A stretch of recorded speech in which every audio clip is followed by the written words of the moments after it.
மக்களை இந்த வீடியோவில் நீங்கள் கிளிக் பண்ணி உள்ளே வந்துட்டீங்க. ஒரு சில பேர் இந்த வீடியோட தம்மையிலையும் டைட்டிலையும் பார்த்துட்டு அப்படியே சிரிச்சுட்டே கடந்து போவாங்கல்ல, அவங்க மைண்ட் செட் என்னவாக இருக்குது தெரியுமா?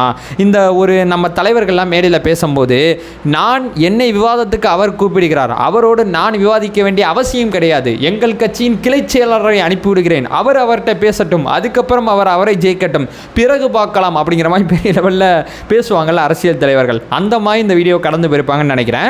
பட் நீங்கள் உள்ளே வந்திருக்கீங்க, உங்களுக்கு இந்த வீடியோவில் என்ன கிடைக்க போகுதுன்னா, நம்ம கொஞ்சம் சீரியஸாக சில விஷயத்தை அட்ரஸ் பண்ண போகிறோம். ஒரு மேடையில் பிரதமர் நரேந்திர மோடி, இன்னொரு பக்கம் பார்த்தீங்கன்னா ராகுல் காந்தி, இவங்க ரெண்டு பேரும் சேர்ந்து இந்தியாவை பற்றி நிறைய விஷயங்களை ஜனநாயகமாக பேசினா நல்லாயிருக்கும் அப்படிங்கிறது மிக முக்கியமான இந்தியாவோட முக்கியஸ்தர்கள் இந்த விஷயத்தை முன்னெடுத்திருக்காங்க. ஸோ நம்ம முன்னாடி பேசினபடி கொஞ்சம் நார்மலான விஷயம் இது கிடையாது. கிட்டத்தட்ட 6-7 நாளாகவே இது பேசு பொருளாக இருக்குது. இந்த விஷயத்தை பற்றி கொஞ்சம் டீட்டெயிலாக பேசலாம். ராகுல் காந்தி தரப்புலேருந்து சில விஷயங்கள் செய்யப்பட்டிருக்கு, பிரதமர் நரேந்திர மோடி அவர்கள் தரப்புலேருந்தும் சில விஷயங்கள் செய்யப்பட்டிருக்கு. ரெண்டையும் அப்படியே ஒரே தட்டில் இந்த வீடியோவில் உங்கள்கிட்ட ஷேர் பண்ணிக்கிறேன். இந்த விவாதம் சார்ந்து உங்களோட கருத்துக்களை இந்த வீடியோக்குள்ள கமெண்ட் பண்ணுங்க. ஸோ அவ்வளோதான் நினைக்கிறேன். இன்ட்ரோ உள்ள போலாமா? உற்சாக வணக்கங்கள், வாங்க பதிவுக்குள்ள போலாம். முதல் விஷயம் மக்களை, இந்தியாவில் மிக மூத்த பத்திரிகையாளர் இருக்கக்கூடிய என் ராம் அவர்கள் இந்து குடும்பத்தை சேர்த்தவங்க. அது மட்டும் இல்லாமல் டெல்லியோட முன்னாள் நீதிபதி ஒருத்தங்க இருக்காங்க.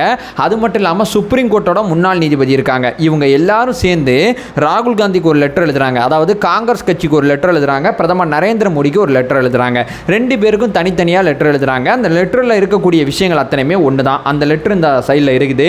இந்த லெட்டரில் அவங்க என்ன சொல்கிறாங்கன்னா, இங்கே பார்த்தீங்கன்னா இந்த வாட்டி, அதாவது எந்த வாட்டியும் இல்லாத அளவு இந்த வாட்டி வந்து ரெண்டு பேரும் மாறி மாறி உங்களை குற்றச்சாட்டு சொல்லிக்கிறீங்க. ஒரு பக்கம் மீடியா வந்து பிரதமர் நரேந்திர மோடி அவர்கள் பேசுறதை ஹைலைட் பண்ணுது, இன்னொரு பக்கம் ராகுல் காந்தி அவர்கள் பேசுறதை ஹைலைட் பண்ணுது. ஆனால் மக்களுக்கு ஒரு குழப்பமான மனநிலை இருக்கு. நீங்க ரெண்டு பேரும் ஒரு சேர இந்தியாவோட கனவுகள், இந்தியாவோட திட்டங்கள், உங்களோட செயல்பாடுகளை ஒரு மேடையில் உட்கார்ந்து நீங்க பேசுனீங்கன்னா கொஞ்சம் நல்லா இருக்கும் தோணுது. இந்த ஜனநாயகத்துக்கு இது மிக முக்கியமானதாகவும் தேவையாகவும் இருக்கு அப்படிங்கிற சில கருத்துக்களை இவங்க அந்த லெட்டரில் குறிப்பிட்டிருக்காங்க. அதில் என்ன சொல்றாங்கன்னா, ஆர்டிகல் 370 நீக்கப்பட்டதாக இருக்கட்டும், இந்த தேர்தல் பத்திரம் திட்டமாக இருக்கட்டும், ஒரே நாடு ஒரே தேர்தலாக இருக்கட்டும், இந்த மாதிரி உங்களுக்கு ஒரு ஐடியாலஜி இருக்குது, நீங்கள் அதை நோக்கி பயணிக்கிறீங்க. நீங்கள் ஒரு ஐடியாலஜியை நோக்கி பயணிக்கிறீங்க. நீங்கள் தென் துருவமாக இருந்தால் நீங்கள் வட துருவமாக இருக்கீங்க. ரெண்டு பேருக்கு நடுவில் சம்பந்தம் இல்லாமல் இருக்குது. நீங்கள் ரெண்டு பேரும் ஏன் உட்காந்து இந்த விஷயங்களை பற்றி பேசக்கூடாது? எந்த விஷயத்தை செஞ்சால் இந்தியாவுக்கு நல்லா இருக்குமோ அதை ஒரு மேடையில் உட்காந்து ரெண்டு பேரும் விவாதிச்சா என்ன ஆக போகுது, என்ன குறைஞ்சிட போகுது?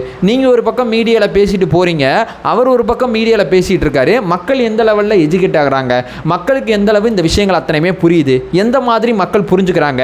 ஸோ இந்தியா அப்படிங்கிற ஒரு நாட்டை பெரிய லெவலில் வளர்த்து கொண்டு வர வேண்டிய இந்த காலகட்டத்தில் ரெண்டு மிக முக்கியமான தலைவர்கள் உட்கார்ந்து அமர்ந்து பேசினா என்ன தவறு இருக்கு?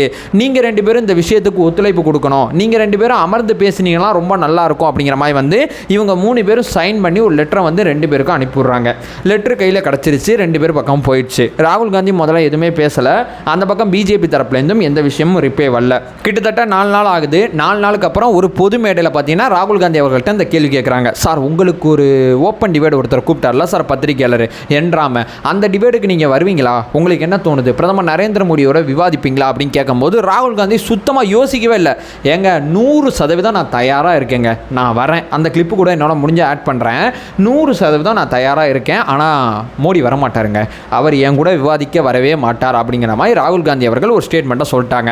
சொல்லி முடித்தோன்னே ராகுல் காந்தி அவர்கள் போல, ஸோ ஒரு கேள்விக்கு கேட்டோம், அப்படியே ப்ரெஸ் பீப்புளை அப்படி மாஸ்க் காமிக்கிற மாதிரி ஒரு பதிலை கொடுத்தோம், கிளம்பணும், அப்படி இல்லாமல் அடுத்த நாள் பார்த்தீங்கன்னா இவங்களுக்கு பதில் லெட்டர் ராகுல் காந்தி அவர்கள் போடுறாரு. தன்னோட அஃபிஷியல் அந்த பேப்பரில், அதாவது அவரோட எம்பி சீட் இருக்குது பார்த்தீங்களா, அந்த எம்பி சீட்டில் பதில் கடிதம் போடுறாரு.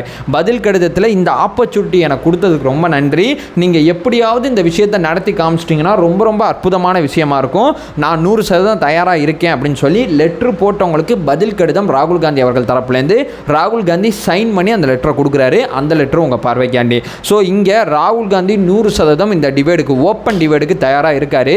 ஆனால் பிரதமர் நரேந்திர மோடி அவர்கள் சைட்லேருந்து பார்த்தீங்கன்னா பெரும் பதில் இல்லை. அதாவது ராகுல் காந்தி அப்படிங்கிற ஹேஷ்டாக் பெரிய லெவலில் ட்ரெண்ட் ஆகுது. இந்த பக்கம் பார்த்தீங்கன்னா சத்தமே இல்லை. என்னடான்னு பார்த்துக்கிட்டே இருக்கும்போது, அதாவது பெங்களூர் தொகுதியோட தெற்கு தொகுதியோட தற்போதைய எம்பியாக இருக்கக்கூடிய தேசஸ்ரீ சூர்யா அவர்கள் ஒரு லெட்டரை ஒன்று பகிர்ந்துக்கிறாங்க. அந்த லெட்டரில் என்ன சொல்கிறாங்கன்னா, ராகுல் காந்தி அவர்கள் இந்த மாதிரி விவாதத்துக்கு ஒத்துழைச்சது ரொம்ப ரொம்ப அற்புதமான விஷயம், ஆனால் இந்த விவாதத்தில் பிரதமர் நரேந்திர மோடி பங்கேற்க பங்கேற்க மாட்டார். எங்கள் கட்சியில் நான் இல்லை, அண்ணாமலை இல்லை, நாங்களாம் யாரும் இல்லை. நாங்கள் யார் அனுப்ப போகிறோன்னா பிஜேபி இருக்கிற கட்சி, அந்த கட்சியோட இளைஞரணி இருக்காங்கல்ல, அந்த இளைஞரணியோட துணைத் தலைவரை நாங்கள் அனுப்ப போகிறோம்.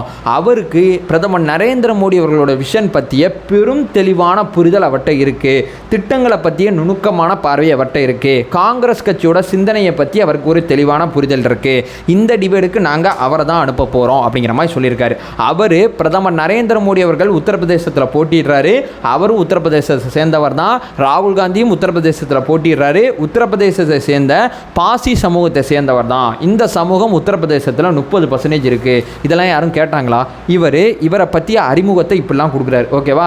ஒரு தாழ்த்தப்பட்ட ஒருத்தங்களை பொது மேடைக்கு விவாதத்துக்கு நாங்கள் அனுப்புகிறோம். அவர் மிகவும் எஜுகேட்டான ஒரு நபர். அவர் ஜவஹர்லால் நேரு பல்கலைக்கழகத்தில் படித்த ஒருத்தர்.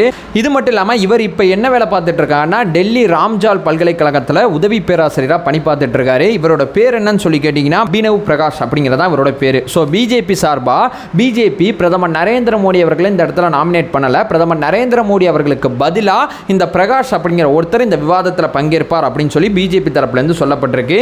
இதற்கு ராகுல் காந்தி ஓகே சொல்லுவாரா அப்படின்னு சொல்லி ராகுல் காந்திக்கு இவர் அந்த தேஜஸ்வி சூர்யா அவர்கள் ஒரு கடிதம் எழுதியிருக்காங்க.